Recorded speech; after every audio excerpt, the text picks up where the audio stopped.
Hey, what is up, everyone? Welcome back to our YouTube channel. So, for today's video, I'm going to teach you how to change price on your Airbnb listing. So, first, you may want to head over to airbnb.com and, of course, make sure that you're logged into your hosting account.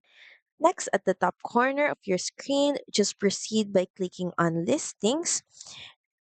And from the listings page, just select the specific listing in which you want to change prices. Then next in the listing editor section, just scroll down until you get to pricing. So just click on it. And from here, you can start customizing, changing, and updating your prices. You can also toggle smart pricing. This will help you to automatically adjust your price based on demand. So just select or click on the specific price that you want to change, make changes. Then once everything is done, just click on save. So that's pretty much it. Thank you very much for watching this video. I hope that you find this video helpful.